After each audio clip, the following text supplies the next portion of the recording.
Well, that album, I mean, Machine Head, it crystallized a certain kind of what to me back then was heavy rock and metal. And I think that's the important part of it. I mean, there was a lot of heavy rock going on a few years before that. I think a lot of the bands who were doing it thought it was going to be over in a few years.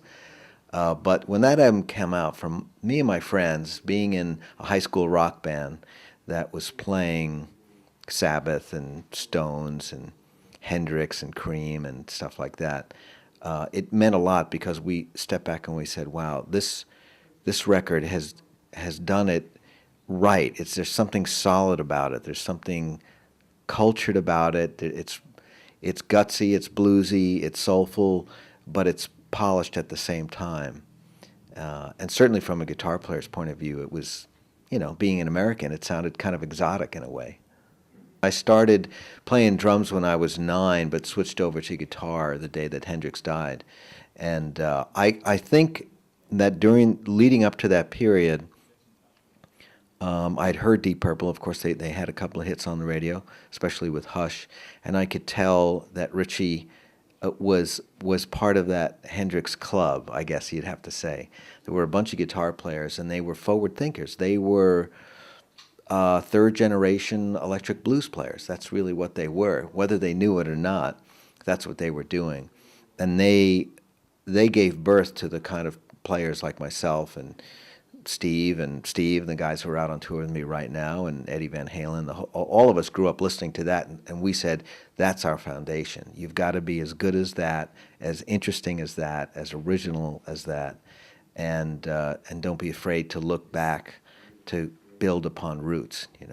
I'm one of those guys that takes a record as a whole statement. So for me, the whole thing is so important. It's very hard for me to listen to one track from Machine Head and not hear the other one start up in my head. But I mean, God, Highway Star, that's an epic track. I think here's a funny thing. I mean, this is an odd thing, but I've noticed that when any guitar player goes to redo a track from Machine Head, it's almost like with the way they approach Zeppelin or something. They overdo it.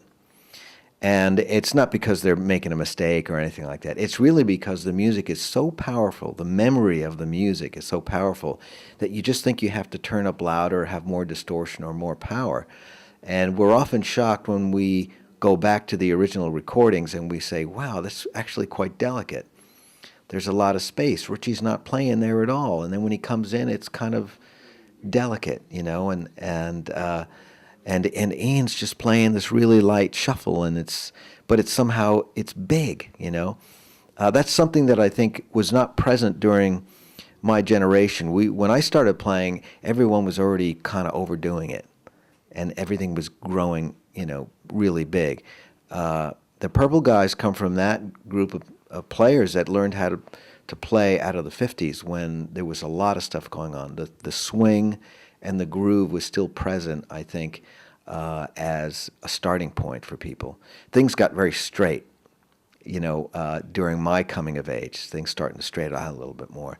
And the thing that you mentioned any standout tracks, and I go Highway Star because that's one of those tracks that everybody thinks is heavier. And I've been guilty of playing it way over the top as well because it just seems to be so big in my memory.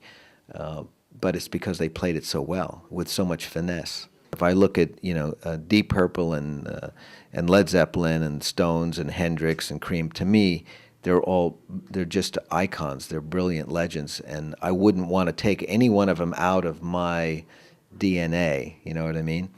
And I think that's what gave me such a hard time when I was playing with Deep Purple, is that I kept hearing Richie in my head as being the standard, from tone quality to rhythm and inflection, that when I heard my own guitar sound coming in the other ear, I thought, oh, that's not right. That's not the way Deep Purple's supposed to sound. The promoter in Japan, Mr. Udo, upon hearing that there was a chance of cancellation, reached out to the Bill Graham management team, and I was managed by Bill and the team, and Bill before he died. And so I forget the guy's name at the office who took the call. Who was close with Mr. Udo. Anyway, he mentioned it to one of my guys, and they gave me a call, and I immediately said, absolutely not. Could never replace Ritchie Blackmore. And I hung up, and then about 30 minutes later, I called him back and said, did you say no yet? And they figured I was going to change my mind. So I thought I should just do it anyway, just so I can be with those guys, even though I knew it was going to be tough, that the audience was going to have a very hard time accepting anybody, and especially me. But it was a good thing that I did it, because I made a connection with those guys, which I thought was very important, and it almost felt like it was something that was destined to happen.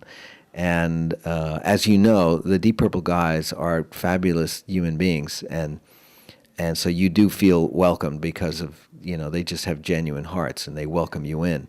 So they made it so easy for me to be myself for those 6 months that I was sort of associated with them and doing those tours, that it was great. And I was able to, like a fan, experience, just like a fan, a dream come true. It was just like someone, like Ian saying, anybody want to come up and play with us tonight, and I walked out of the audience. It felt like that every night. And as I looked across the stage, and I'd say, I can't believe I'm here, I wish there was a video of that, because I wonder how long I was completely spaced out on stage, as I was thinking to myself, this is it. You're going to play Smoke on the Water. You're with the Deep Purple. And all of a sudden I hear Ian next to me saying, anytime, Joe. I used to tell people it was like, if you can imagine walking into an album, it was like walking into Machine Head. That's what it felt like to me. Because we were in a small, very dry rehearsal room. The excitement, you can't stop it. But we were in this small, very dry rehearsal room in Tokyo. And so it in a way, it mimicked the sound of the record, which was very tight, And when we started playing, I realized that each of the guys in the band actually sound exactly the way they do on the record live. There was no studio trickery. There was no resampling or anything. Ian Pace played exactly like Ian Pace with that wonderful groove, and John Lord made that magnificent sound all by himself, just in a little rehearsal room. And Roger, thunderous bass, the rhythm, the timing, the whole thing was there. As soon as Ian started singing, it was like, oh my God, So the trick was, how do I not screw this up, because it sounds so great, The minute guitar player, detail is that I play a different guitar than Ritchie. I play a different sound system. It's a very different thing altogether. And I went in thinking I can't copy him. It would just not be the right thing to do to Ritchie, to go in and try to emulate his tone, get a Stratocaster, set up a powerful yet kind of liquidy sounding, Marshall setup. I think that would have been a sin, the wrong thing to do, one guitar player to another. So the only thing to do is just to be myself,